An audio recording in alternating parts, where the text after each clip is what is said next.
Hello, everyone.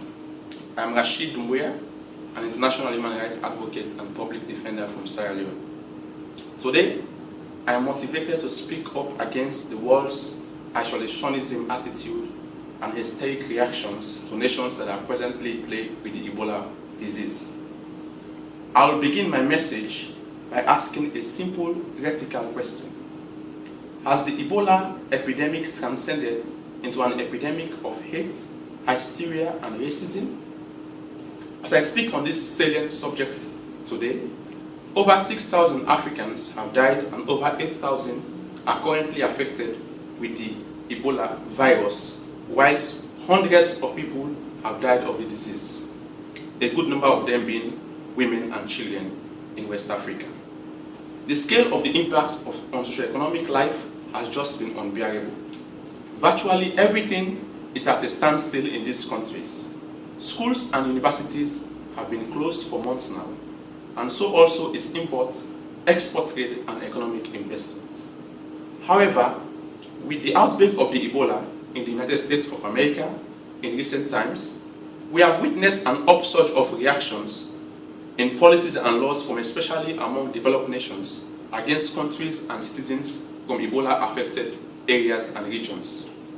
As justified as some of these reactions could be, the implementation and enforcement of them have currently given birth to a tsunami of contagious diseases that are perhaps far worse and harmful than the Ebola virus they were meant to kill.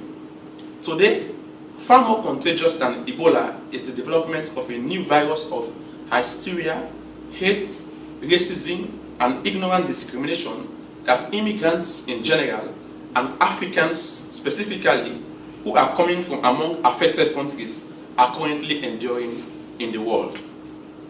Aside the good number of people that are currently being shunned and mocked for having visited or even for simply having been born in one of the affected countries afflicted with Ebola, others have faced discrimination for simply living in the same neighborhood where a single Ebola patient had once lived. For instance, even before Liberian Thomas Duncan died from Ebola in the USA, immigrants who lived in Dallas, Texas neighborhood faced subtle discrimination and other forms of disrespect and inhumane stereotypes. A lot of blacks from West Africa origin were reported to have been turned away from local jobs, stores, and restaurants for fear of Ebola transmission. Reports even indicated that universities and institutions of learning were also guilty of such ignorant discrimination. Navarro College, for example, has recently denied admission to 2 Nigerian students, not because they were diagnosed with Ebola, but simply because they were from a country that was then affected by the disease.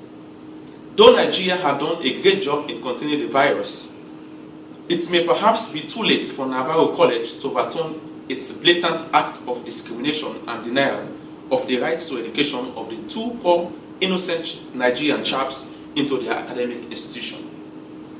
Even in the field of play, incidents of discrimination against nationals of Ebola countries have also been evident. It was reported a few weeks back that in Nazareth, Pennsylvania, a Guinean high school soccer player from the Nazareth area high school was subjected to chants of Ebola from opposing players on rival Northampton High School's team.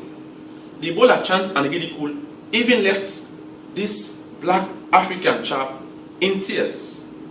Northampton's head and assistant coach have since resigned from their position as a result of this incident, but ironically and unfortunately, disciplinary action against the heckling players is still far from being seen.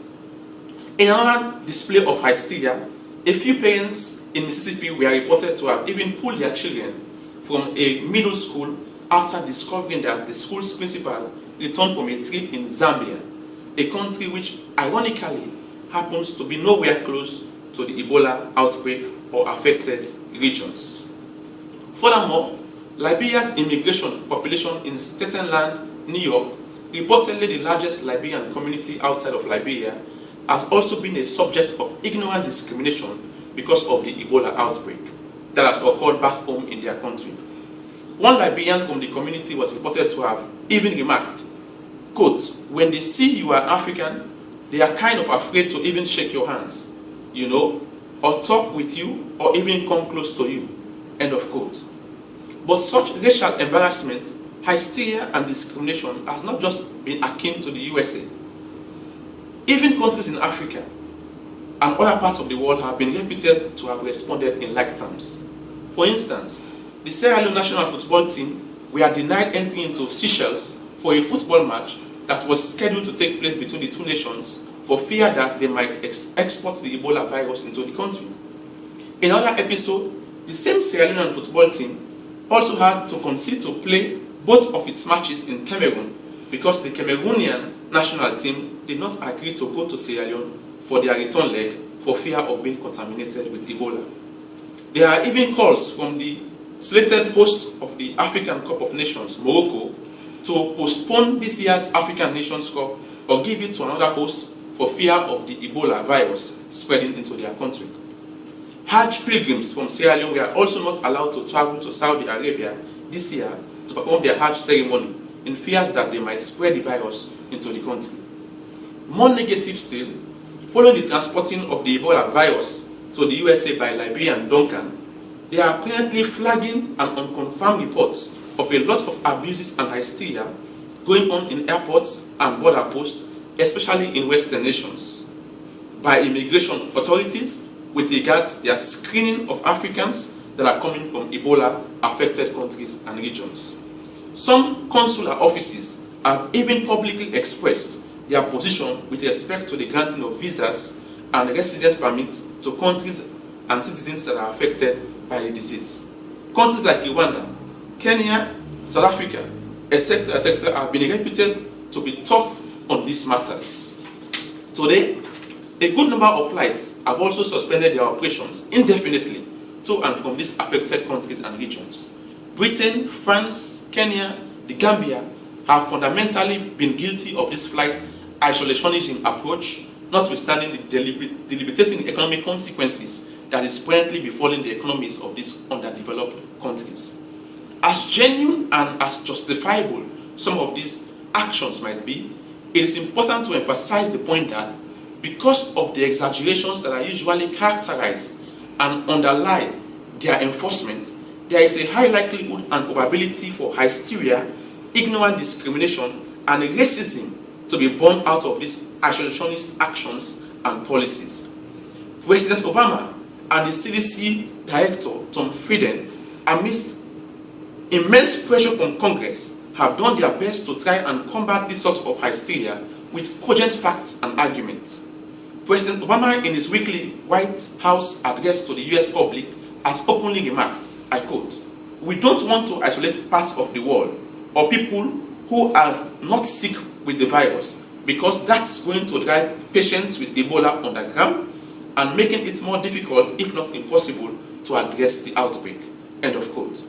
Doctors Without Borders, the leading charity organization in the fight against Ebola, has vehemently opinionated that, quote, "A ban placed on Ebola-affected countries and their peoples will not prevent Ebola from spreading," end of quote.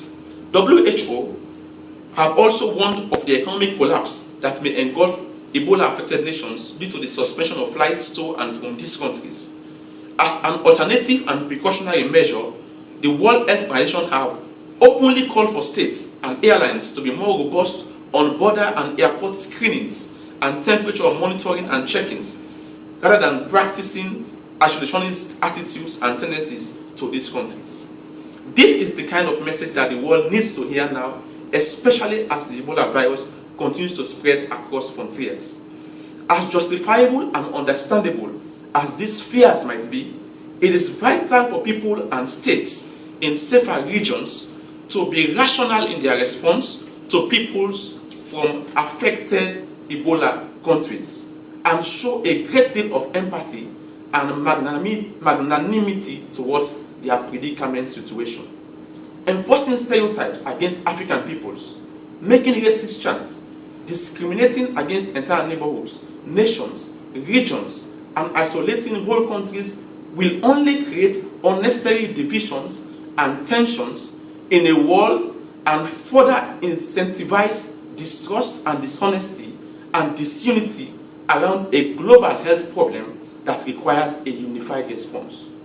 This is all the more reason why I have decided today to stand up and speak out, adding my voice to the call of WHO, Doctors Without Borders, the CDC, and President Obama in launching my campaign known as Ebola Affected Nations, Show Us Empathy, Not Enmity, in a bid to change hearts and minds. This campaign is a clarion call to the world community of peoples to show the affected Ebola communities and regions empathy, not enmity. It is a campaign that aims to see a total change in attitudes and response towards people that are affected with Ebola, and also people living in countries and regions affected with the disease.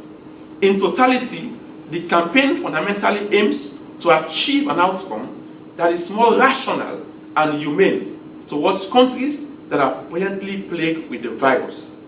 I quote, "For it is only when nations around the world become a home to the homeless, a care to the affected, and a love to the heartbroken that our humanity may find true happiness and fulfillment." End of quote. Thank you, and may God heal the world from this deadly scourge. Let's show empathy, not enmity. God bless us all. Thank you.